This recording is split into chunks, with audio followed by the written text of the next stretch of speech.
All right, so her encounter with vulnerable children in Westmoreland ignited her passion for philanthropy, leading to impactful projects like a medical and dental mission in 2019, benefiting over 3,000 individuals. Well, her recent milestone includes establishing the Mervis Braham residential child care facility, providing a haven for children under the Child Protection and Family Services Agency care.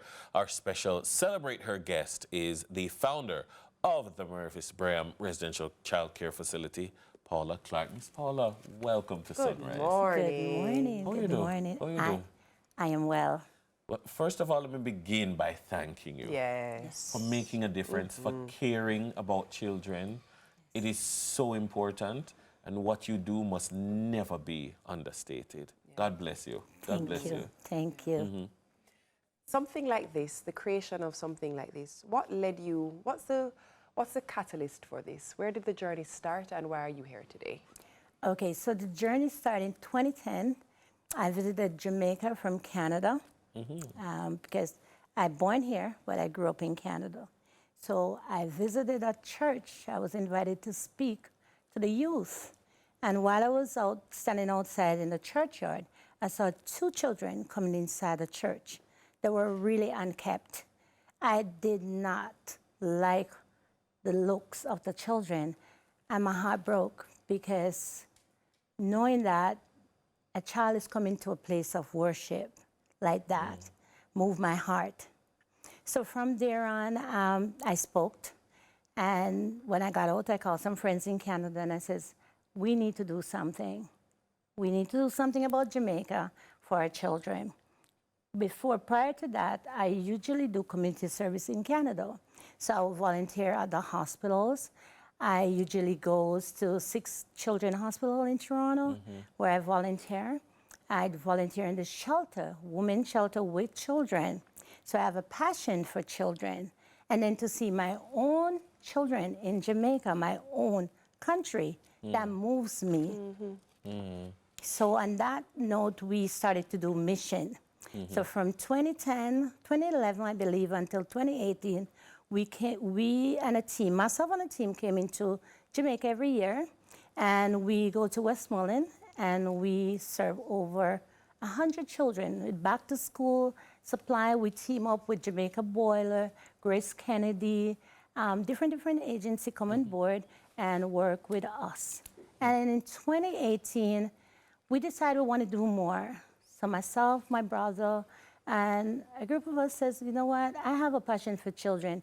Guys, help me make a difference in the lives of children in Jamaica. So we started looking at the different agencies, the different places where we can have the right start, the right thing to do, not going behind closed door.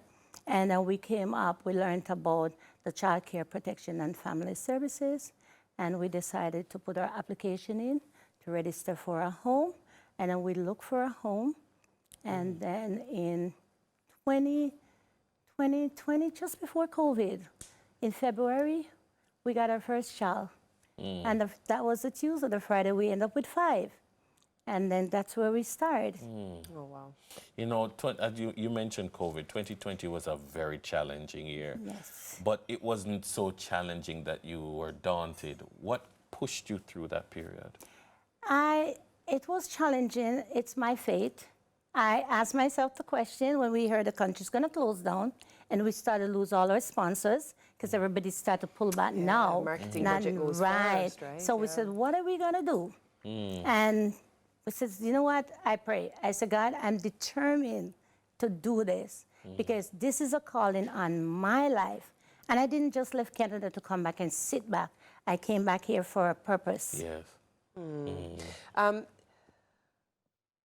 People may be watching and thinking, wow, very noble act on your part, but I would love to participate. I would love to contribute and support the cause. How can they do that? Okay, you can reach us through email. So it's Clark, CLARKEP 098@gmail.com, or we have a contact number, 876-812-0362. That's my contact, but the office number is 876-8 885 3000. That's actually a good number that you guys got. That's a It's good easy to number. remember. You know, someone might want to support the initiative in this way, but somebody else might say, I see a picnic, we need some assistance, they need some care, and me see one lady on CVM the other morning. How do they steer children or families in your direction? Okay, so we are private homes. So we are monitored through CPSFA. So they would have to go through them because our children are come through the court from CPSFA. So we do not take children directly. And that is very good. We don't take them directly. So we get them to the office to connect with them, go through the right process, and they make the decision to send the children and place the children with us. What's the main goal for you when the children come to you, other than giving them shelter and food? What's the main goal for you for when they're in your care? So the children call me mommy. Everybody call me mommy. So I treat them like a regular home because we're a home that we don't want the children go further into the system if we can prevent that. So we prepare them to go back to integration with their family. And we also prepare them for those who does not have family and wanted to go into fostering. CPSFA made that decision, or adoption. And we don't do adoption. You do have to go through the agency, right? So we have the children, we empower them because we have like girls. So what we do, we empower them to change. We don't just have them there. It's like a home. So it's a home with a lot of sisters and brothers. So our children right now, some of the girls have entered their school pageant, and they're actually doing well because out of 30 children, they're in the top 10. Nice. And also, some of our girls, a few of them has been selected to go on the spelling bee. Nice. Right? So I am mommy. I drive them to school in the morning, make 2 trips, take them to school in the morning, pick them up in the evening, do what I have to do in between, like mommy, and ensure I'm at their parents-teacher meeting, I'm at sports, meeting, everything. Really lovely. Doctor's appointments. Oh, look, I got some goosebumps. I literally have chills. Miss Paula, let me ask you as we go. I mean, I see you smiling. This makes you happy, doesn't it? It does. I'm in my calling, and I love the children. I do love them. I mean, my staff said, sometimes they say, go to your mommy, go to your mommy. And I do love them. I love what I'm doing.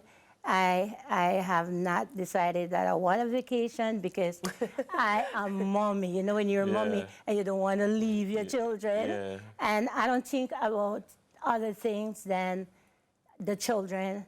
With the support of my loved husband, and my children, my grown children.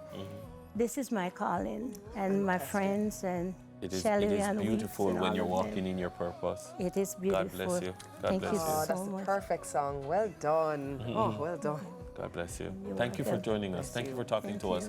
And we continue to recognize you as, of course, with the foundation that has recognized you as well. Thank you very much for talking You're welcome. to us. Thank you too Excellent for having stuff. me. I'm inspired. I do appreciate I'm it. inspired. Excellent stuff. Thank you. That was Paula Clark, founder of Mervis Braham Residential Child Care Facility. Coming after the break, Dennis and I enter the dojo. Wow. Better to give than receive, it's more rewarding. Born to lead in an area of gifting. No excuse, walk in your calling. We are the change that we want to see. We can change the world.